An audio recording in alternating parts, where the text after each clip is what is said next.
Hey, eighth grade, welcome to the last of our videos where we're going over ideological disputes between liberals and conservatives. Thanks for watching all these. And I would definitely keep them as a resource, especially if you are debating one of these when we're going to be assigning each of your topics tomorrow. Today, we're going to talk about civil rights debates and whether or not the federal government should allow businesses who forego providing services to same-sex couples as part of an expression of their religious beliefs.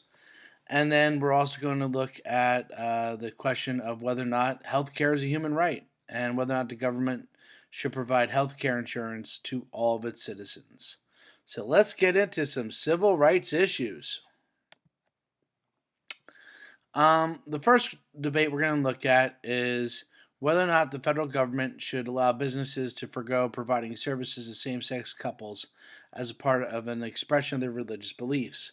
A little bit of background: Obergefell v. Hodges, a U.S. Supreme Court case a few years ago, overruled and overturned multiple state constitutional bans and state laws which define marriage as being between a man and a woman.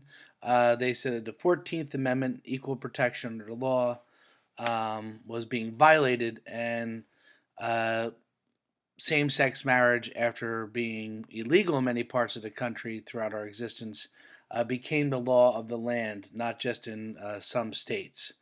Um, with this, there are many different gray areas in the law and questions that come with that.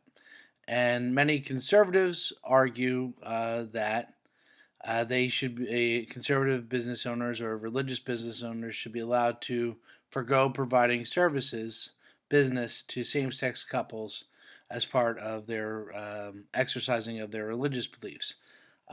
Liberals are going to argue that this is discriminatory and violates equal rights. So let's get into it. So the question is, should they be allowed to forego the services, to say no? In particular, this often comes into play with the marriage industry. By that I mean people who bake cakes for weddings, who have halls where they have weddings, rent out the space for a wedding to take place, bands, florists. Weddings are a big industry.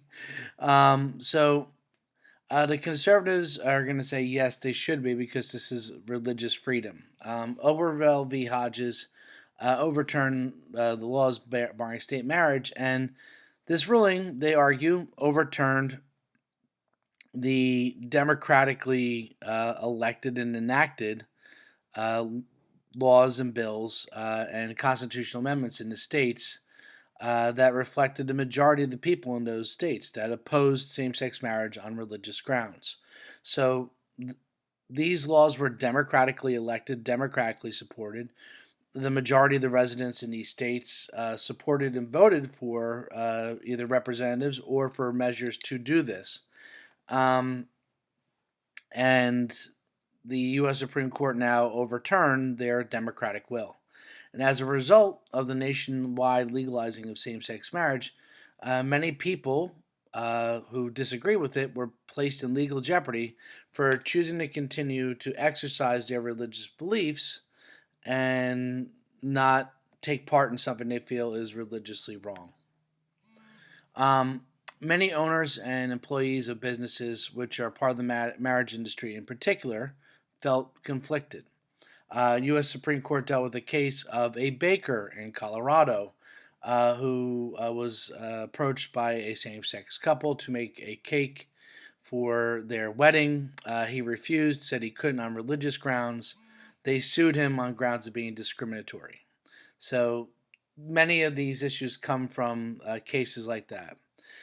People like the baker in Colorado felt that accepting work for same sex couples and using their talents, their abilities, their resources to help that out would be endorsing something that they felt was a sin and was against their religion.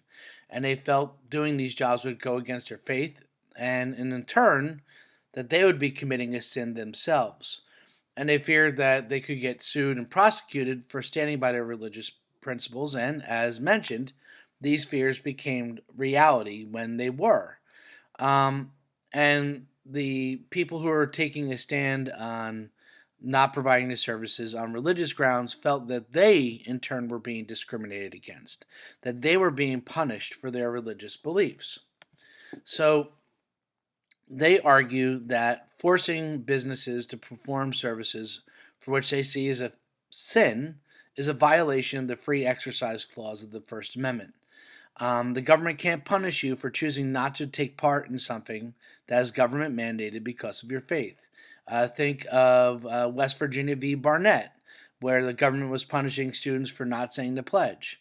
And the Supreme Court upheld that that is a violation of the free exercise clause. The right to not do something is exercising your religious beliefs. And they argue that the freedom of religion allows each of us the right to exercise our rights as we see fit within our faith. And as business owners, they should be able to do this. They should have the right to accept jobs, customers, even employees, which reflect their religious values. They are exercising their faith. And the government does not have the right to interfere in their business practices. This is an overreach by the government. This, is another example of the government not acting within its limitations in the Constitution, would argue to conservatives. And they argue it's a free market. So customers who don't like that a business stands by its faith are free to take their business and their services elsewhere. They can take their money to another place. One of the strongest measures in the capitalist system is if you don't like what a business is doing, don't use that business, instead of relying on the government to force that business to change. So now let's get into the liberal side. So should the government allow businesses to forgo providing services to same-sex couples as an expression of religious beliefs? Liberals can say no. No, absolutely not. Oberville v. Hodges finally recognized marriage equality for what it is, a human right. And that is a natural right to love who you love naturally. And it's natural and right to want to devote your life to that person. So this decision ended, which many felt on the liberal side in the LGBTQ community, this decision ended years of protected discrimination within the law, which treated same-sex couples as same-sex couples as second-class citizens at best, and treated them as social pariahs at worst, and was very extremely discriminatory. Now, with marriage equality being the law of the land, same-sex couples, by the law, finally have all the rights and protections that hetero couples have. Liberals are going to argue that LGBTQ people have had their rights of equality in the law violated in our history over and over and over again. The Civil Rights Act of 1964 and other major landmark legislation prohibited,